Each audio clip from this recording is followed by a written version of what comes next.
6 months had passed since humanity officially joined the galactic community. For the first time in generations, dozens of alien civilizations were no longer preparing for war against each other. They were preparing together. On a massive neutral space station between the major star systems, the Galactic Defense Force Academy opened its doors. It was a symbol unlike anything the galaxy had ever seen, a structure built by countless species working side by side, proving that unity was possible. Volunteers from 47 different species arrived for training. Some came seeking honor, some came searching for answers, and some came because they feared the next enemy would be too powerful for any single species to face alone. Among them was Cadet Leah. The moment she stepped off the transport ship, her legs trembled. She came from a peaceful garden world with a gravity nearly 6 times stronger than the station's environment. Her species had evolved with delicate bones, feathered wings, and lightweight bodies built for movement. On her home planet, Leah was considered unusually strong. Here, she felt fragile. Every step felt heavier than it should have. The artificial gravity pulled at her body like an invisible force trying to push her down. She looked around at the hundreds of other recruits, warriors, scientists, pilots, and explorers from across the galaxy. For the first time, she wondered if she truly belonged among them. Then Commander Gina stepped forward. A human veteran who had survived battles that had changed the history of the galaxy. "Welcome to the GDF Academy," she announced. 200 alien cadets stood in formation, or at least they tried. Many had never been required to stand perfectly still before. Some struggled with the concept of discipline, others were still learning how their bodies reacted to the unfamiliar environment. Gina walked slowly in front of them. "You are here to learn what it means to defend someone else." Her voice was calm but powerful. "This will not be easy." A few cadets exchanged nervous glances. "Many of you will fail. Many of you will quit." She paused. "And that's okay. Not everyone is meant for this path." A large reptilian cadet raised one clawed hand. "Commander, will we be trained to fight like humans?" Gina looked at him for a moment before shaking her head. "No." The answer surprised everyone. "You will learn to become the best version of your own species." She continued walking. "Humans fight the way we do because of our history, because of where we came from, because of what we survived." Her eyes moved across the group. "You will discover your own strengths, but you will also learn the principles that keep soldiers alive."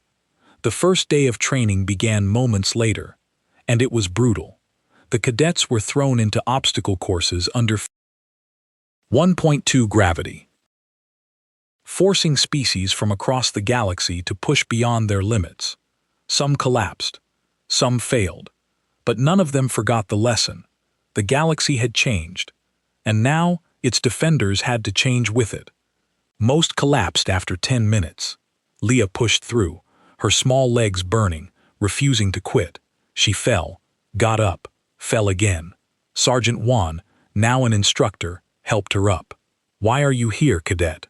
"My world was threatened once," Leah gasped. "We had to evacuate. We were helpless. Never again." "Good reason," one said. "Keep moving." The human instructors pushed the cadets hard, but never cruel. They were teaching survival, not torture. When cadets couldn't physically match human standards, they found other ways. Speed over strength, strategy over power. Every species had advantages. "You're not learning to be human," Corporal Taihaho told his class. He was smiling again, slowly healing from his own battles.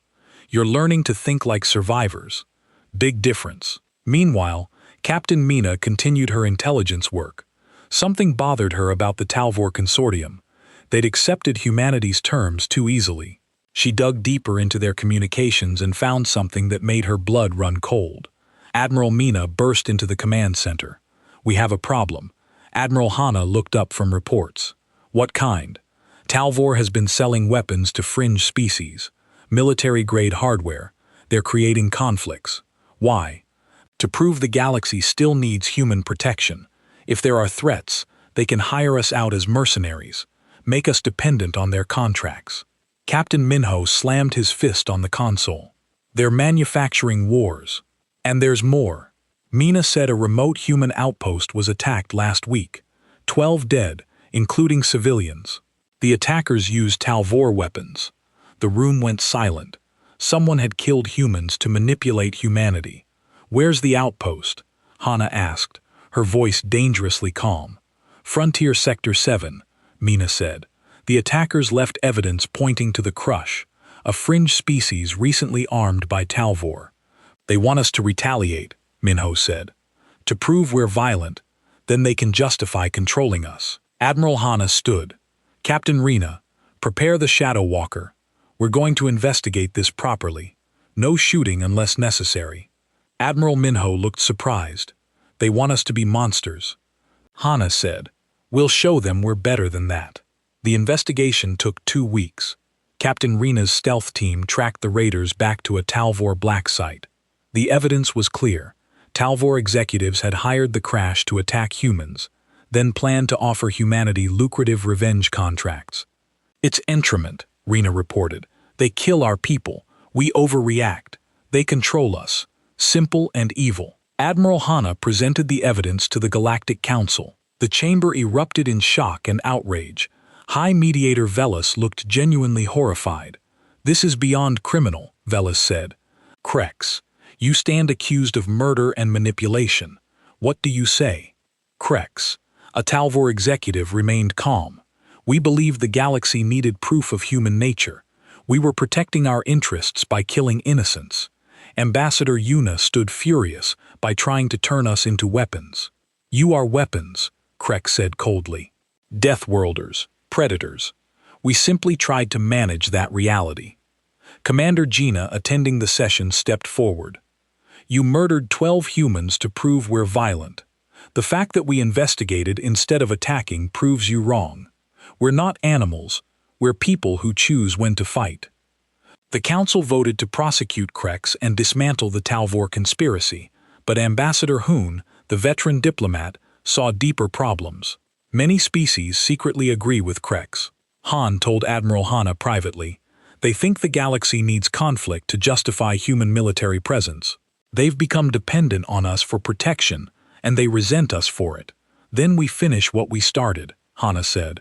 We train them to defend themselves, make ourselves unnecessary. Back at the academy, Cadet Leah and her unit faced their final test, a simulated combat scenario against human Marines. It was designed to be nearly impossible to win. The goal wasn't victory, but learning how to respond under pressure. Leah's unit was diverse, a crystalline being, a reptilian, a floating gaseous creature, and herself. They had no chance in a direct fight against Marines in powered armor, so they didn't fight directly. We use the environment, Leah said, like Commander Gina taught us. Turn our weakness into advantage. They set traps, used distractions, worked as a team where each species contributed their unique skills. The crystalline being created light reflections to confuse targeting. The gaseous creature scouted without being seen. Leah's speed letter moved through spaces the Marines couldn't follow. They didn't win, but they lasted 20 minutes against opponents who could have ended it in 2. After the simulation, Commander Gina gathered them. You lost, she said, but you survived. You worked together. You adapted. That's what matters. You're not learning to beat humans. You're learning to face any threat. Cadet Leah saluted, still shaking from exhaustion. Yes, ma'am. Gina smiled slightly. You did well, Cadet. Your home world would be proud. Graduation day arrived. 22 cadets from 14 species stood in formation.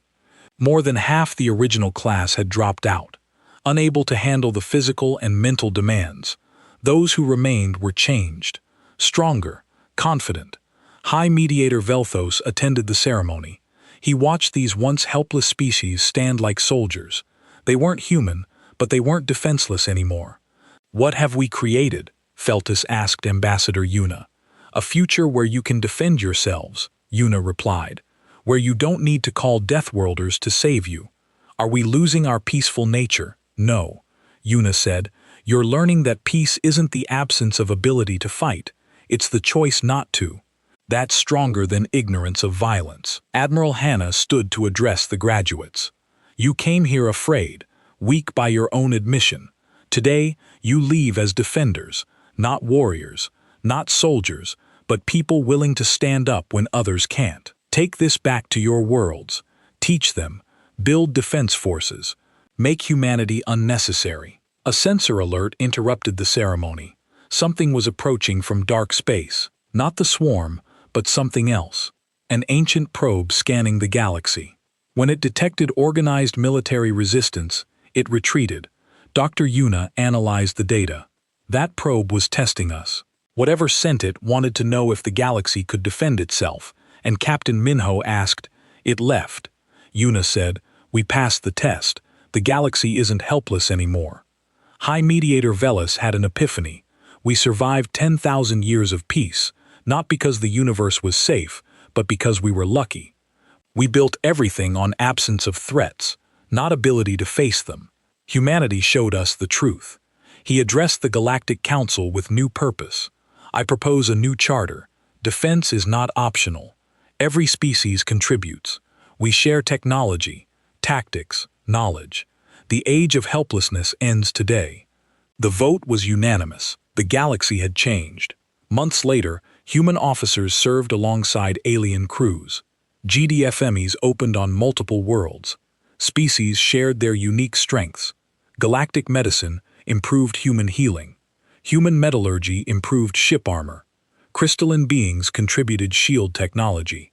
The fear of humanity remained, but respect grew stronger. They weren't monsters.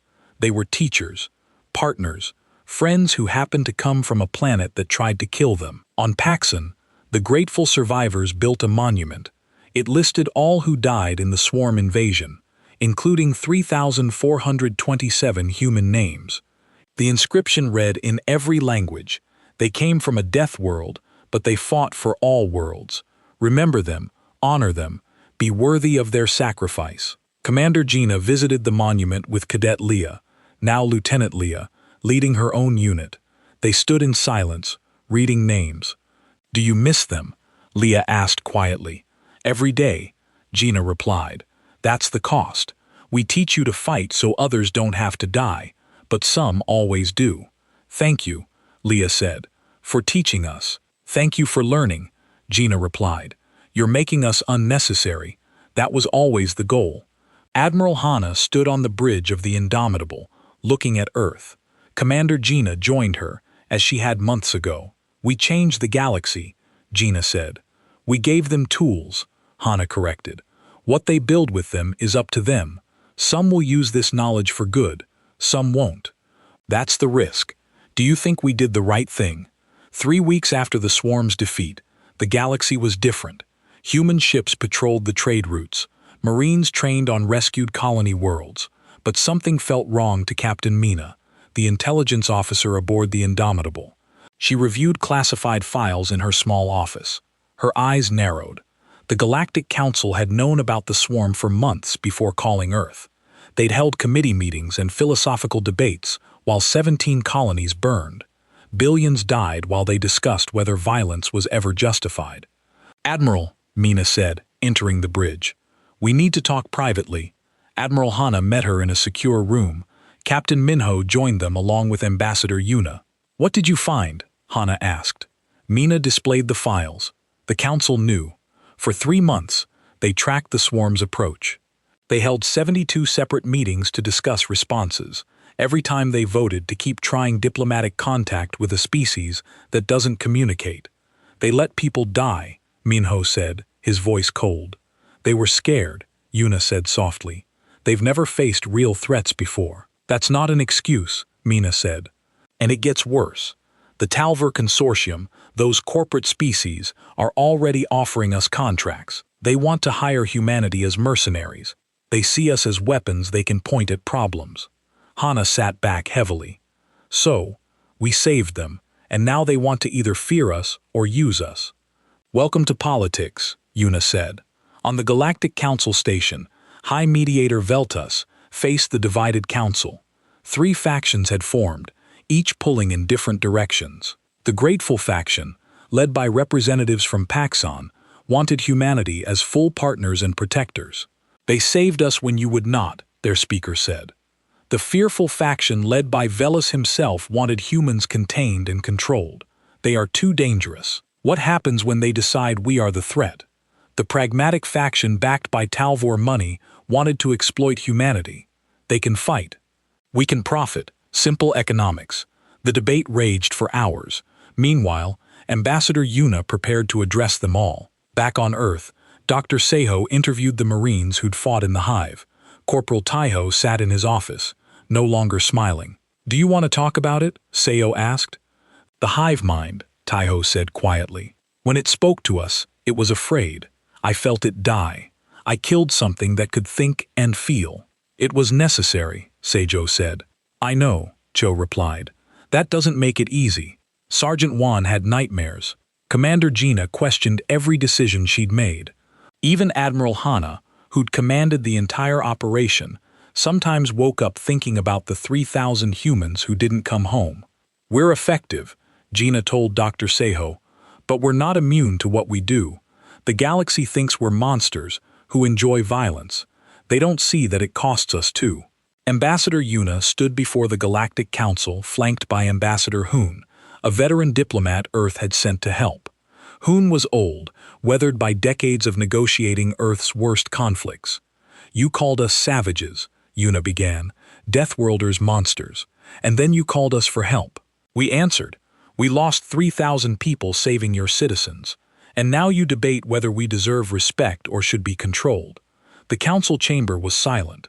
"Captain Mina uncovered your files," Hoon continued. "You knew about the swarm for months.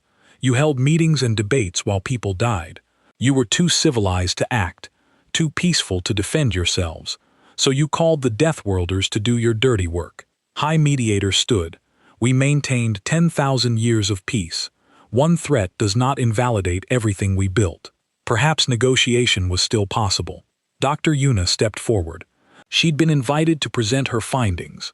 "The swarm couldn't be negotiated with. I analyzed their biology completely. They come from a dying dimension and consumed to survive. They destroyed 47 civilizations before entering our space. Your hesitation came from inexperience, not wisdom." "But violence as a first response," Fellas protested. "It wasn't first," Minho said, standing. "It was last. After thousands died, after you tried everything else, we were your last resort, because we're the only ones who understood that sometimes talking doesn't work." A Talvor representative stood. "This debate is pointless. Humans are effective soldiers. We should hire them. Many of us have interests that need protecting." Captain Mina projected her evidence. "You mean like arming fringe species to create conflicts, so you can sell more weapons and hire human protection?" The council erupted in accusations and denials. The Talvor representative tried to leave, but found human Marines blocking the exits. Not threatening, just standing there. A reminder that humans were everywhere now. "We uncovered your plan," Hana said. "You wanted to make the galaxy dependent on human military force so you could profit as middlemen. You were going to manufacture threats. That's absurd," the Talvor sputtered. "We have your communications," Mina said calmly. "Would you like us to play them for everyone?" The Talvor representative sat down, defeated. Ambassador Yuna spoke again. "Here's what humanity offers. We'll form a galactic defense force, a real military trained to protect all species. We'll teach anyone willing to learn how to defend themselves. In exchange, we want equal membership, open trade, and respect. We're not your weapons, we're not your servants, we're your partners. Take it or leave it," Hoon added. The council debated for 2 days. Species argued about whether humanity could be trusted with such power, whether teaching violence to peaceful species would corrupt them, whether the galaxy needed a military at all. Pixon, the observer who'd been with humanity through everything, finally spoke. He was small, nervous, but his voice carried. "I watched them fight," Pixon said. "I saw their violence. It terrified me, but I also saw Commander Gina give chocolate to a frightened child. I saw Marines crying for their dead.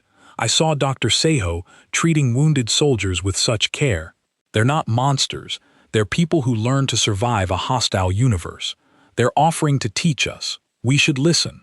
High Mediator Veltus looked at his people at the saved colonies, at the humans standing patient and ready. He thought of his own children safe, because humans fought. He made a choice. "I call for a vote," Velus said. "All in favor of accepting humanity's proposal." The vote took hours. When it finished, 612 in favor, 235 against humanity, was welcomed as full members of the galactic community, with the right to maintain military forces and train others. The Galactic Defense Force was authorized, but there was a condition. Humans must teach, not just defend, share their knowledge so the galaxy could protect itself. Admiral Hana stood on the bridge of the Indomitable, looking at Earth through the viewport. Commander Gina joined her. "What now, Admiral?" Gina asked. "Now we do the hardest thing," Hana said. "We teach them to be like us, without making them us. We show them how to fight, without making them love fighting. We give them the tools to survive without taking away who they are. Think we can do it. We're from Earth," Hana said with a slight smile. "We've done harder things." Below them, Earth spun in the darkness. A blue and green world that tried to kill everything on it. A planet that bred survivors. A death world that gave birth to protectors. The galaxy had called for help. Humanity answered. Now came the difficult part. Teaching others that survival wasn't guaranteed. It was earned. Every single day, Captain Minho joined them at the viewport. First class of alien cadets arrives next week. 47 species volunteered. "Good," Gina said. "Let's make sure they survive the training." "And if they don't?" Minho asked. "Then they learn the most important lesson." Hana said that being a protector costs something. That violence, even necessary violence, leaves scars. That we do this not because we enjoy it, but because someone has to. Ambassador Yuna appeared on the communication screen. "Admiral, the Council wants to thank you formally. They're planning a ceremony." "Tell them we'll attend," Hana said, "but make it clear, we didn't do this for glory. We did it because it was right." Una smiled. "I think they're starting to understand that." The Indomitable turned slowly, its weapon systems powered down but ready. Around it, the human fleet orbited Earth. 47 ships that had changed the galaxy. 47 ships crewed by people from a planet that taught them that nothing worth having came easy. The galaxy had learned that peace wasn't natural, it was maintained, and sometimes it was fought for. The Deathworlders would teach them how, whether the galaxy was ready or not. The human fleet emerged from faster-than-light travel at the edge of the Theta Nebula. Before them was the swarm's biostation, a writhing mass of organic matter the size of Earth's moon. Millions of bioships orbited it like angry insects. Captain Minho stood on the bridge of the Indomitable and whistled. "That's a lot of targets. Weapons ready?" Admiral Hana asked. "All systems green?" Doyen reported from engineering. "Though I should mention, we're outnumbered about 20,000 to 1. "I've faced worse odds," Hana said. Nobody believed her, but nobody questioned her either. The swarm detected them. The bio pulsed with light, and thousands of bioships broke orbit, forming a living wall between the humans and their target. "They're trying to overwhelm us with numbers," Commander Gina observed. "Classic prey response," Dr. Yuna said, studying the formations. "They've never learned proper tactics. They just throw bodies at problems until the problem goes away." "We're not going away," Minho said. He opened the fleet-wide channel. "All ships, formation, Wolfpack Delta, execute." The human fleet split into smaller groups, spreading out in patterns that looked random, but weren't. It was an ancient submarine tactic from Earth's oceans, adapted for space combat. Each group of ships covered each other, creating overlapping fields of fire. The swarm charged forward. Thousands of bioships accelerated toward the humans, firing acid projectiles and biological weapons. "Here they come," Lieutenant Sola said from her fighter. "Permission to engage." "Granted," Hana said. "Show them what a Deathworlder pilot looks like." Sola launched with her wing of 20 fighters. They dove into the swarm formation at speeds that made Pixon faint again. Medical staff were ready this time. The fighters weaved through biohips like needles through cloth. Every human pilot had trained in Earth's most extreme conditions. They'd flown through hurricanes, dodged missiles, and survived simulations that killed most candidates. This was just another day.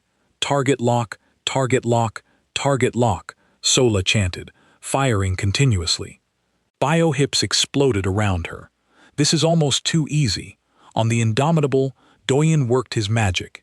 He hacked into several bioships using techniques humans had developed to crack their own AI systems.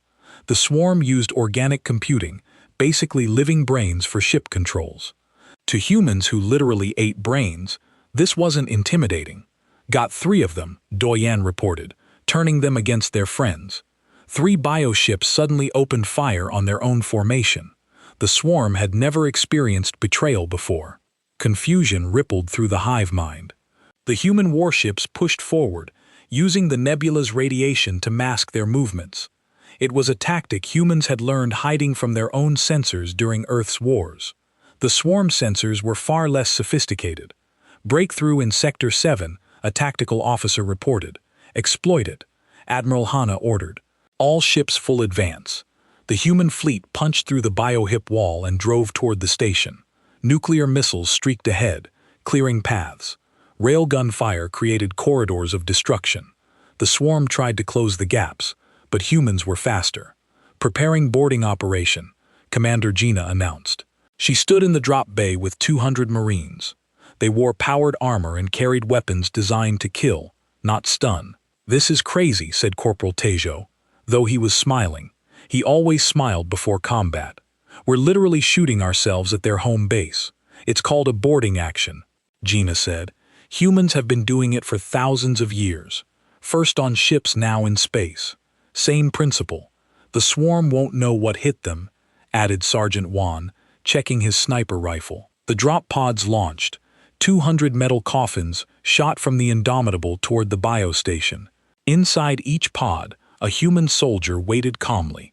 This was terrifying to galactic species. To humans, it was standard procedure. The pods hit the station's surface and drilled inside. Marines emerged into organic corridors that pulsed and breathed like living things. The walls were covered in biomatter. The air smelled of decay, and life mixed together. "Atmosphere is breathable," Nara reported, scanning. "Barely high ammonia content. Keep your masks on anyway," Gina ordered. "Move out." The Marines advanced through the corridors using tactics from Earth's worst urban warfare. Two-person teams covering each other, using corners for protection, never stopping to think about the horror of being inside a living ship. Swarm warriors emerged from the walls. They were 8 feet tall, covered in black carapace with claws that could tear metal. They screeched and charged. Sergeant Juan shot the first 3 before they crossed 10 feet. His rifle barely made a sound, just a soft crack each time. Each shot was perfect. Each swarm warrior fell. "Contact left," someone shouted. The Marines turned and fired. The corridor lit up with muzzle flashes. Swarm warriors fell in waves.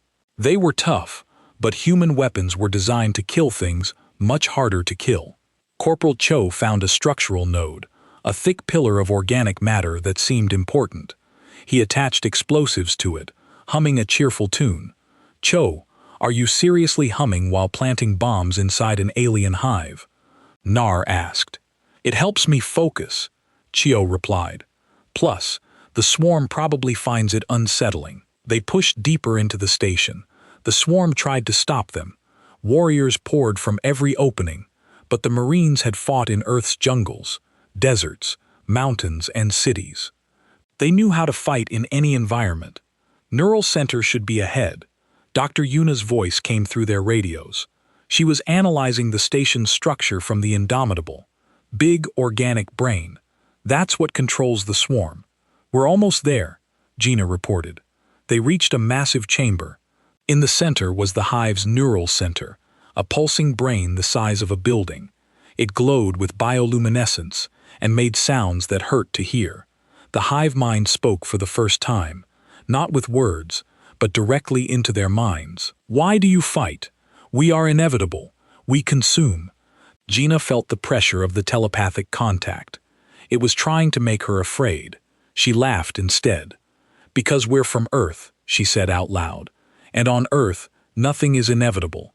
We've beaten diseases, predators, each other, and our own planet's worst. You're just another thing trying to kill us. Get in line." "Impossible. You are prey." "No," Sergeant Juan said, shooting 3 swarm warriors that tried to flank them. "We're hunters. Learn the difference." Corporal Taiho approached the neural center with his largest explosive. It was a tactical nuclear device and small by Earth standards, but powerful enough for this job. "Everyone out," Gina ordered. Tahoe set the timer. "Already done," Chio said. 3 minutes. More than enough time. The Marines ran back through the corridors. Swarm warriors tried to stop them, but humans were good at fighting retreats too. They'd practiced it for thousands of years. The pods were damaged, so they had to find another way out. Sergeant Juan blasted a hole in the station's outer wall. Space yawned beyond. "Jump!" Gina shouted. The Marines jumped into space. This should have killed them, but their armor had small thrusters, and human pilots were waiting. Lieutenant Sola and her wings swooped in, catching Marines with tractor beams and carrying them to safety. "Everyone's out," Sola reported. "Cho, you there?" "Right here," Cho's voice came through. He was the last one in the station, sitting next to his bomb, still humming. 10 seconds, 98. "Tahoe, get out now," Gina shouted. "Just making sure it's perfect," Taihaho said. 3, 2, 1. The explosion ripped through the bio's core. Without the neural center, the hive mind went silent. Millions of bioships across the galaxy simply stopped moving. Swarm warriors on dozens of planets fell where they stood. The threat that had terrorized the galaxy for weeks ended, not with negotiation or understanding, but with human military doctrine. Find the enemy's weakness and hit it hard. Tajo's pod launched at the last second, rocketing away from the exploding station. He was laughing over the radio. "Best job in the galaxy," he said. The human fleet regrouped. They'd lost 8 ships and over 3,000 personnel. By galactic standards, it was a disaster. By human military history, it was acceptable losses for a successful operation. Admiral Hana opened a channel to the Galactic Council. High Mediator Veltus appeared along with hundreds of other species watching. "The swarm is neutralized," Hana said. "Your colonies are safe. And before you ask, yes, we'd do it again. This is what Deathworlders do. We protect." The galaxy erupted in celebration and fear. Some species cheered. Others trembled. All of them understood that humanity had changed everything. On the Indomitable, Captain Minho found Pixon hiding under a console. "Is it over?" the observer asked. "For now," Minho said, helping him up. "But you should probably update your files on humans. What should I write?" Minho thought for a moment. "Write this. Humans are dangerous, but they're more dangerous to their enemies than their friends. If you need help, call them.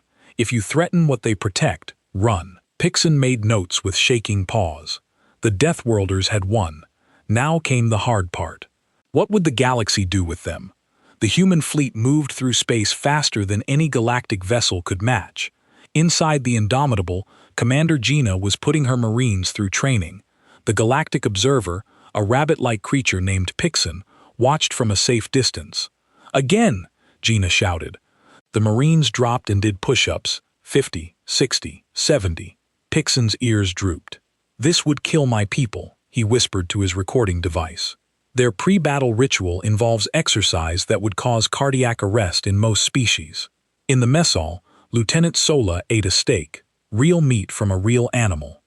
She cut it with a knife and fork, chewing contentedly. 3 aliens nearby saw this and fainted. Medical staff were getting tired of reviving people. "Why are they so scared?" Sola asked Diane, who sat across from her. "We eat meat," Diane said. "They don't have predators on their worlds. The idea of killing animals for food is horror movie stuff to them. Wait until they see us actually fight," Sola said with a grin. On the bridge, Admiral Hana reviewed the data from the Galactic Council. The colony world of Paxson had 4 billion inhabitants.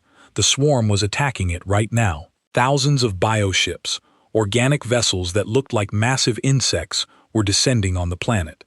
ETA 16 hours. Captain Minho reported. The evacuation fleet won't arrive for 3 days.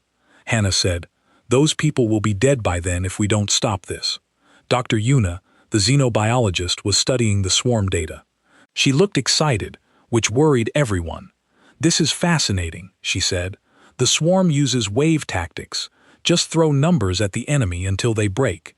It's effective against species that flee." "But we don't flee," Minho said. "Exactly." Yuna smiled. "They've never fought predators before. This will be interesting." Pixon approached Admiral Hana nervously. "May I ask about human history?" "Of course," Hana said. "Your data mentions wars. Many wars. 47 global conflicts." "That's correct. But you're one species on one planet. Who are you fighting?" Hana looked at him. "Each other mostly. Humans have fought over land, resources, beliefs, honor. We've been very creative about reasons to kill each other." Pixon's fur stood on end. "And you survived this?" "We thrived on it," Hana said. "War drives innovation. We split the atom just to make better weapons. We went to space partly to get military advantage. Violence shaped us. That's terrifying. That's humanity." The fleet dropped out of faster-than-light travel at the edge of the Paxson system. What they saw was chaos. The planet was beautiful, covered in blue oceans and green continents. Above it, thousands of swarm bioships swarmed like locusts. Cities burned. Defense satellites fired weak, stunning beams that did nothing. Evacuation ships fled in panic. "Count," Mino asked. 3,400 biohips, the scanner operator reported. "More arriving every minute. And we have 47 ships," Admiral Hana said. She didn't sound worried. She sounded excited. "Lieutenant Sola, launch your fighter. Scout them." "Yes, ma'am." Sola ran to her fighter craft, the Reaper. Within minutes, she was in space, accelerating at 15 GS. The force would have killed any galactic pilot instantly. Sola just grinned and pushed the throttle harder. She weaved through the swarm formation, dodging their acid projectiles. They were slow, predictable, no evasive maneuvers at all. "Admiral, they're not fighters," Sola reported. "They're bullies. They expect their targets to run away." "Noted," Hana said. She opened a channel to every council world, broadcasting to the entire galaxy.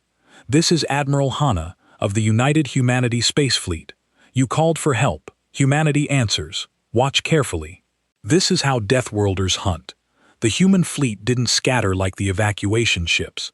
They formed a spearhead, an ancient formation from Earth's ocean navies. All 47 ships drove straight into the center of the swarm. Pixon watched from the Indomitable's bridge, his eyes wide with terror and awe. The first volley of human weapons lit up space. Railguns fired metal slugs at a fraction of light speed. Nuclear-tipped missiles strayed toward biohips. Plasma cannons melted through organic armor like it was paper. The swarm had never encountered this kind of violence. Biohips exploded by the dozens. The swarm tried to surround the human fleet using their numbers, but the humans had fought these tactics before. Back on Earth in ancient wars, the fleet rotated, each ship protecting the others, firing in all directions. "They're trying to adapt," Dr. Yuna observed, changing their approach pattern. "Too late," Minho said. "We already have their measure." Lieutenant Sola led a wing of fighters through the confusion. 20 human pilots against thousands of biohips. They used tactics from Earth's worst air battles, weaving and striking and vanishing. Every shot from a human fighter destroyed a target. The swarm's accuracy was terrible. "They're used to fighting prey," Sola said over the radio. "They've never fought hunters before." On Paxron's surface, the native aliens watched the sky change. The burning rain of swarm ships stopped. Above them, human warships descended through the atmosphere. Galactic ships couldn't do this safely. Human ships were built for worse conditions. Commander Gina's Marines deployed in drop pods. These were small metal coffins that humans shot themselves into hostile territory with. It was insane by galactic standards. It was standard procedure for humans. The pods hit the ground outside the capital city. Marines emerged, weapons ready. The few swarm warriors on the ground were 8 feet tall with razor claws and acid spit. They should have been terrifying. "Contact!" a Marine shouted. The humans opened fire. The swarm warriors fell. It was almost too easy. Gina walked through the battlefield, checking her troops. Stay sharp. There will be more. A group of Pax-Theron civilians emerged from a shelter. They were tall, thin creatures with 4 eyes. They looked at the humans with fear and wonder. One human Marine, a young woman named Nara, pulled off her helmet. "It's okay," she said gently. "We're here to help." A Pax-Theron child approached slowly. Gina knelt down, making herself smaller and less threatening. She reached into her pack and pulled out something brown and wrapped. "Chocolate," she said, offering it. "It's sweet from Earth." The child took it carefully, sniffed it, then smiled. It was the first time a human had made an alien smile instead of scream. Back in space, the battle was ending. The swarm was retreating. 3,000 bioships had attacked Pax-Theron. Less than 200 were fleeing. The rest were debris, human casualties. 23 dead, 67 wounded. By galactic standards, this was catastrophic. By human military history, it was a successful operation.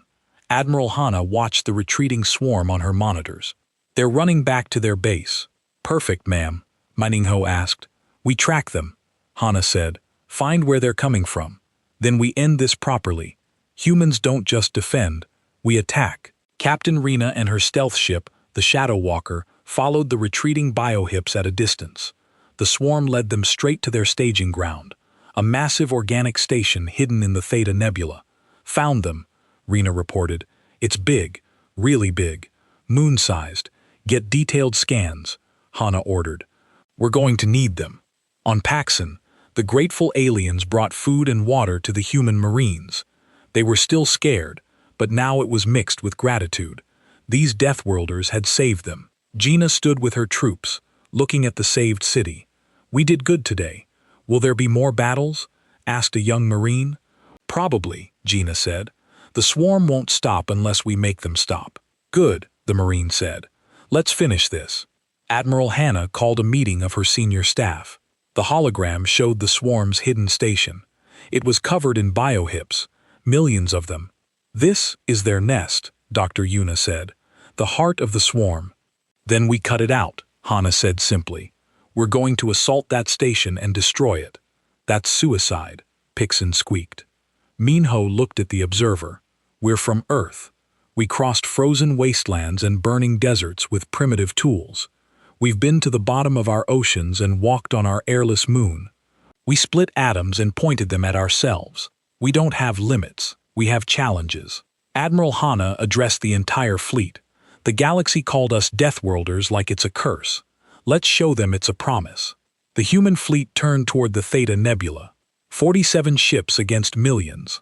Impossible odds, but they were human, and humans specialized in impossible. Captain Minho stood on the bridge of the warship Indomitable and watched the alien station grow larger on the screen. After 73 hours of being part of the galactic community, humanity was finally meeting the Council face to face. He adjusted his uniform and tried not to smile. The aliens had been very specific about protocol. No sudden movements, no showing teeth, no loud noises. "They're terrified of us," said Admiral Hana from beside him.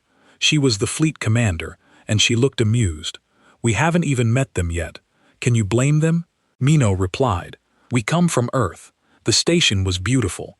It orbited a binary star system, all white curves and glowing lights. As the Indomitable docked, Minho noticed something odd. The gravity felt wrong. Too light. He checked his scanner. 4G. That was their standard comfortable gravity. "No wonder they're delicate," muttered Doyen, the chief engineer. He bounced slightly with each step. Ambassador Yuna led the human delegation through the station. She was Earth's first galactic diplomat, young and idealistic. She believed humanity could learn from these peaceful species. Mino hoped she was right, but his soldier's instinct said otherwise. The council chamber was massive. Hundreds of species filled the seats, and every single one of them stared at the humans. Mino saw beings made of crystal, floating jellyfish, creatures with too many eyes. They were beautiful. They were also trembling. A security guard, some kind of insectoid with thin limbs, took one look at Admiral Hana and fainted. Medical staff rushed to help him. The humans stood still, trying to look harmless. "Welcome," said a voice like singing glass. High Mediator Velta stepped forward. He was crystalline, reflecting light in rainbow patterns. "We are honored by your presence." "The honor is ours," Ambassador Yuna said carefully. "We're grateful to join the galactic family." "Yes." "Well," Velta seemed nervous. "There are matters we must discuss. Please sit." The human delegation sat in chairs that were too small. Mo felt like he was in a child's classroom. Around them, aliens whispered and stared. "We have monitored your world for many cycles," Bellis began. "Your broadcast, your history. We were cautious about making contact." "Why?" Yuna asked. "Because Earth is a Class 12 death world," said another alien. "A floating jellyfish creature named Threnx. The highest danger classification we have. Your planet should not support intelligent life." Minho raised an eyebrow. "What makes it dangerous?" The council members exchanged looks. Fellas brought up a hologram of Earth. Red warning symbols covered it. "Your world has predators," Vela said. "Creatures that kill other creatures for food. Your tectonic plates move, causing earthquakes. You have weather systems that destroy cities. Your gravity is 2.5 times our standard. Your atmospheric oxygen would be toxic to most of us. And yet, you thrive there." "It's just home," Minho said with a shrug. Several aliens flinched at the movement. Admiral Hana leaned forward. "Why contact us now?" After decades of watching, Velas's glow dimmed. "Because we need help. Desperate help." The hologram changed. It showed a sector of space. 17 systems marked in black. 3 of your days ago, something emerged from dark space. Then explained. "We call it the Void Swarm. A hive mind species that consumes entire worlds. They do not communicate. They do not negotiate. They only devour. 17 colonies are gone," Velas continued. 4,300,000,000 souls. Our defense forces cannot stop them. Our weapons barely slow them down. "Defense forces?" Hana asked. "Ceremonial guards," Velt thus admitted. "We have maintained peace for 10,000 years through diplomacy. We have no military as you would understand it. Our weapons are designed to stun, not kill. Violence is not our way." Minho felt his stomach tighten. These people had no idea what they were dealing with. "So you called us," Yuna said quietly. "The Deathworlders. You were our last hope." Belta said, "We transmitted a distress call specifically to Earth. We need warriors. We need those who understand violence. We need your help." Admiral Hana pulled up the data on the Void Swarm. She studied it for a long moment. Then she started laughing. It was genuine, from the belly laughter. The aliens looked horrified. "Admiral?" Yuna asked, concerned. "I'm sorry," Hana said, wiping her eyes. "It's just this unstoppable horror you're describing uses tactics we abandoned 300 years ago. Their technology is barely 22nd century by our standards. They're not a nightmare. They're just the first time you faced anything hostile. You do not understand," Thrinx protested. "They are relentless, unstoppable." "No," Minho said, standing up. "You don't understand. We've been fighting wars for 10,000 years against each other, against our planet, against everything that tried to kill us. We're very good at it, but violence is abhorrent," Velas said weakly. "Violence is a tool," Admiral Hana replied. "We don't like it. We don't celebrate it, but we're very, very good at it. Because on Earth, if you don't know how to fight, you die." Ambassador Yuna looked at the hologram of the destroyed colonies. Billions dead, while these peaceful species debated. She made a decision. Admiral Hana assembled the fleet. Hana smiled. "Already done. All 47 ships are ready." 47? Felta sounded shocked. "Against millions of swarm vessels? That is suicide." "By your standards, maybe?" Minho said. He turned to Yuna. "Ambassador, permission to show the galaxy what a real Death World species can do." Yuna hesitated for only a moment. Then she nodded. The human fleet powered up their weapon systems across the station. Alarms went off. The energy signatures alone terrified the monitoring systems. These weren't stunning devices. These were weapons designed to kill. "We'll stop them," Admiral Hana told the council. We'll save your colonies, and then we'll have a serious conversation about how the galaxy needs to change." Minho walked back to the Indomitable with his crew. Behind them, the council members whispered in fear and hope. The Deathworlders were going to war. The galaxy had called for help. Humanity had answered. On the bridge, Minho looked at his crew. Engineers, soldiers, pilots. People from a planet that tried to kill them every day. People who learned to fight back. "Set course for the nearest swarm attack," he ordered. "Maximum speed." "Sir, maximum speed will take 16 hours, the navigator said. "Galactic ships would need 3 days. Then we'll get there first," Minho replied. Time to introduce the swarm to humanity. The Indomitable jumped to faster than light speed. Behind it, 46 more warships followed. They were outnumbered, outgunned by sheer volume, facing an enemy that had terrorized the galaxy. But they were from Earth, and on Earth, impossible was just another word for Tuesday.